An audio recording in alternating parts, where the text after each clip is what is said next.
निशा जी नहीं है, राहुल है। निशा जी आज जल्दी चली गई थी, उनकी तबीयत सही नहीं थी और उनकी शादी खबर हमें है नहीं, आपको कैसे है?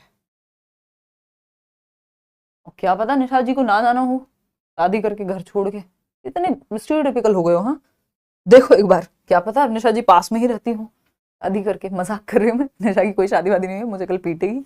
देखो एक बार, question number 7, which of the following is not a test to measure creativity in a child? बच्चे में सृजनशीलता का मापन करने के लिए निम्न में से कौन सा एक परीक्षण नहीं है? नॉट पूछा है, यानी आपको क्रिएटिविटी मेजर करनी है तो कौन सा तरीका सही नहीं है, सिंपल क्वेश्चन है।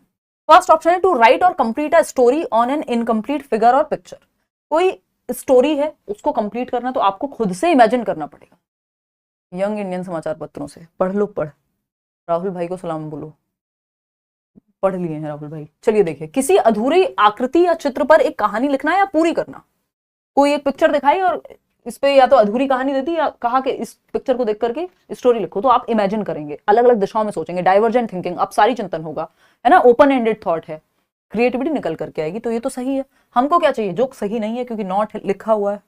राइटिंग टेबल्स यानी पहाड़े लिखना, 2 एकम 2, 2 दूनी 4, याद होगा तो लिख दोगे, नहीं तो नहीं, अपनी मर्जी से थोड़ी कुछ बना दोगे। 2 दूनी 5 थोड़ी लिख दोगे क्रिएटिविटी करके, है ना। टीचर कहेगा कुछ पता नहीं है तुमको, तो 2 दूनी 4 जो भी है तो फैक्चुअल है, इसमें तो कन्वर्जेंट थिंकिंग लगेगी। आपका नया कुछ नहीं है, पहाड़ लिखने में आपने कौन सा नया कुछ बना दिया? जो रिटेन किया था दिमाग में वही लिखा है, तो इससे तो क्रिएटिविटी नहीं बढ़ने वाली। फिर भी हम बाकी ऑप्शंस तो चेक करेंगे ना, क्या पता इससे भी खराब ऑप्शन हो। Arranging things in a new order, जिस ऑर्डर में आपको चीजें रखी हुई दिख रही हैं उनको नए ढंग से लगा दिया, कुछ अलग करके, तो क्या होगा? बिल्कुल क्रिएटिविटी आपकी, कुछ अलग सोचना ना, आउट ऑफ द बॉक्स जिसको हम कहेंगे, तो ये भी क्रिएटिविटी को बढ़ावा देगा। Personality exist with in the limits given in a circle, यानी किसी वृत्त में दी हुई सीमाओं के अंतर्गत व्यक्तित्व होता है। अब वो किस तरह से, मतलब इसमें भी आपको सोचने में मजबूर होना पड़ेगा, आउट ऑफ द बॉक्स ही सोचना पड़ेगा, ओपन एंडेड है। तो यहाँ पे writing tables is the right answer, क्योंकि यही गलत है और जो गलत है वही सही है, क्योंकि पूछा ही गलत था। भाई पहाड़े लिखने में कुछ नयापन नहीं है, कुछ भी सोचने में बताने में नयापन लगेगा बाकी ऑप्शंस के हिसाब से। क्वेश्चन नंबर 8 देखिएगा, which theory posits the learning is an internal process influenced by prior knowledge and cognitive structures? कौन सा सिद्धांत मानता है कि सीखना पूर्व ज्ञान और संज्ञानात्मक संरचनाओं से प्रभावित एक आंतरिक प्रक्रिया है? यानी जो आपकी प्रीवियस नॉलेज है, पूर्व ज्ञान है बच्चे का, जो वो लेकर के आया है क्लासरूम में, जो वो पहले से जानता है, तो सीखना पूर्व ज्ञान और संज्ञानात्मक संरचनाओं से प्रभावित होता है, यानी कॉग्निटिव स्ट्रक्चर्स। कॉग्निटिव स्ट्रक्चर्स क्या है? जो भी काम दिमाग से हो रहे हैं। जैसे ही वर्ड कॉग्निशन आए, समझ जाओ दिमाग से संबंधित चीजें, thinking, reasoning, problem solving, attention, memory, decision making, आपका इमेजिनेशन, जितने भी काम दिमाग से हो रहे हैं। तो बिल्कुल सही बात है कि जो लर्निंग है उसमें आपकी पूर्व ज्ञान, जो आपको पहले से पता है, और जो थिंकिंग, रीजनिंग करके या दिमाग का इस्तेमाल करके आप सीख रहे हैं, वो आएगा। ठीक है, ये बात कहेगा कौन? बिहेवियरिज्म, व्यवहारवाद कहेगा। वो तो कह रहा है भैया हम तो कुछ भी आदत डाल देंगे, आप हमको, व्यवहारवाद के जो जनक हैं जेबी वॉटसन, जॉन ब्रॉडस वॉटसन, वो तो कह रहे हैं आप मेरे को 1 दर्जन बच्चा दे दो, मैं कुछ भी बना दूंगा उनको, चोर, डॉक्टर, सिपाही, कैसे भी ढाल के बर्तन की तरह मैं तो कुछ भी बना सकता हूं। तो ये तो कंडीशनिंग पे वर्क करते हैं, ये कॉग्निशन पे वर्क नहीं करते, बच्चे की प्रायर नॉलेज पे फोकस नहीं कर रहे। कंस्ट्रक्टिविज्म बिल्कुल सही बात है। कंस्ट्रक्टिविज्म कहता है कि इंटरनल प्रोसेस है, इन्फ्लुएंस होगी प्रायर नॉलेज से और कॉग्निटिव स्ट्रक्चर से। लेकिन कंस्ट्रक्टिविज्म के बारे में जब सवाल पूछेगा आपसे, तो ये कहीं ना कहीं लिखेगा कि बच्चा एक्टिवली नॉलेज को कंस्ट्रक्ट करेगा, कुछ तो लिखेगा, लेकिन पूरी तरह से गलत नहीं कह सकते। अगर हमारे पास कॉग्निटिविज्म नहीं होता ऑप्शन में, तो हम चले जाते इसके साथ भी। तो कॉग्निटिविज्म या सोशल कंस्ट्रक्टिविज्म, वाइगॉस की बात करते हैं कि बच्चे ग्रुप में सीखते हैं, एक दूसरे के साथ ग्रुप बना करके, कोऑपरेट करके, है ना, मतलब सहयोग करके। अब यहाँ पे जो सही उत्तर होगा पूर्व ज्ञान और संज्ञानात्मक संरचनाएं, क्योंकि इन्होंने कॉग्निटिव स्ट्रक्चर्स की बात कर दी है, तो हम जाएंगे कॉग्निटिविज्म की तरफ।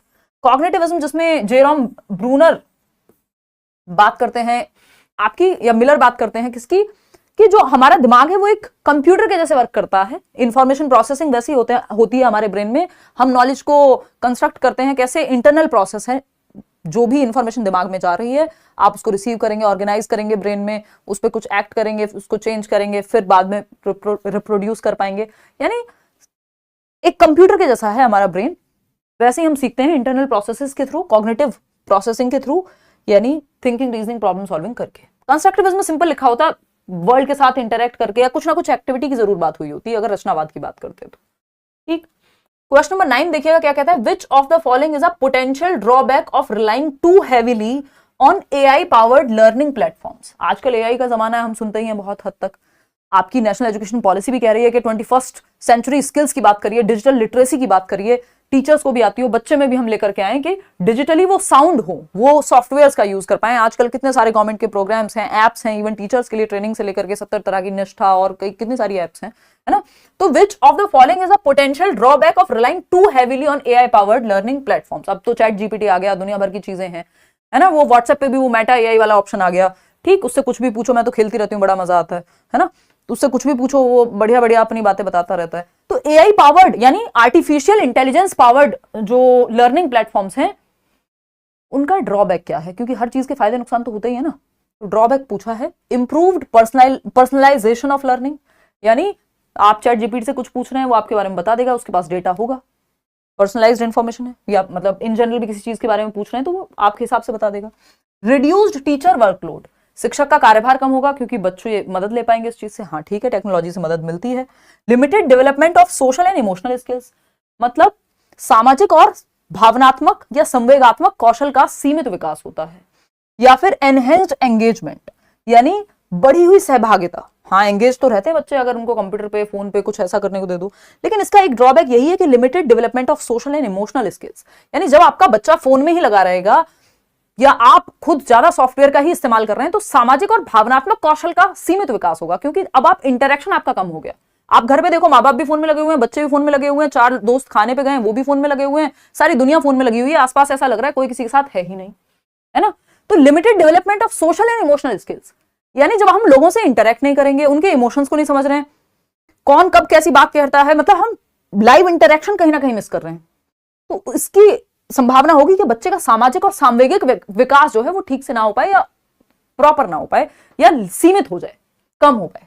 तो third option is the right answer. पहले बच्चे, मतलब जो हम लोग जिस जनरेशन के लोग हैं, खेलने जाते थे, मैं तो गांव में थी बचपन में फॉर्चुनेटली, तो दिन दिन भर खेलते ही रहते थे बस ग्रुप में।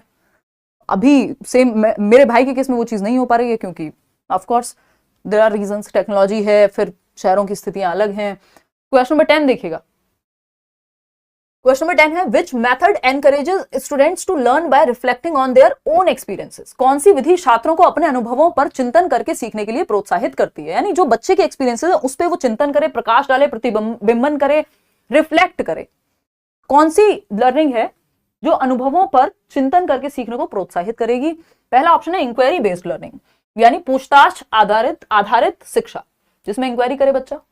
Project based learning, experiential learning, या flipped classroom. Flipped classroom basically देखो, ये इंक्वायरी बेस्ड में आप इंक्वायर करते हो, सवाल पूछोगे, जानोगे, ये सब चीजें होंगी। प्रोजेक्ट बेस्ड में बच्चे ग्रुप बना करके किसी एक समस्या पे टूट पड़ते हैं और टाइम डिवाइड करके वो प्रॉब्लम को सॉल्व करेंगे, एक कंप्लीट प्रोजेक्ट बनाएंगे। एक्सपीरियंशियल लर्निंग है जहां पे बच्चा जो भी उसने एक्सपीरियंस किया है उस पर प्रकाश डालता है और फिर अब आगे क्या करना है। उस दिन शादी में ये वाला मेकअप करके गई थी तो कैसी लग रही थी, रिफ्लेक्ट कर रहे हैं, और इस बार क्या चेंज करना है। ये एक्सपीरियंशियल लर्निंग है, आपने एक्सपीरियंस से सीखा है। तो ये अनुभवात्मक शिक्षा है, और इस पे एक थियरी भी है कोल्ब की, जो DEET+ में भी पूछी जा चुकी है, कि आप कैसे पहले कोई चीज करते हैं, फिर रिफ्लेक्ट करते हैं, फिर उसको मॉडिफाई करेंगे, अगली बार के लिए चेंज करेंगे और सीखते हैं। तो अनुभव से हम कैसे सीखते हैं, कोल्ब की थियरी भी है इस पे। फ्लिप्ड क्लासरूम बहुत साल पहले की होगी, मैंने यूट्यूब पे तो बहुत साल पहले कराई थी। फ्लिप्ड क्लासरूम होता है, जस्ट ऑपोजिट है ट्रेडिशनल क्लासरूम का। यहाँ पे पहले आपको लेक्चर दिखाया जाएगा, कुछ वीडियो दिखाया जाएगा बच्चों को, और बाद में चर्चा होगी क्लासरूम के अंदर। क्लास से पहले लेक्चर और क्लास में चर्चा। तो उल्टा हो गया जो जनरली हम देखते हैं पारंपरिक वे में, कि पहले क्लास होती है, लेक्चर होता है, बाद में चर्चा होती है। तो यहाँ पे उल्टा है, इसलिए इसको फ्लिप्ड क्लासरूम कहते हैं। तो आंसर है अनुभवात्मक शिक्षा, और फ्लिप्ड क्लासरूम एक नया टर्म है जो आप लोग को हेल्प करेगा यहाँ पे।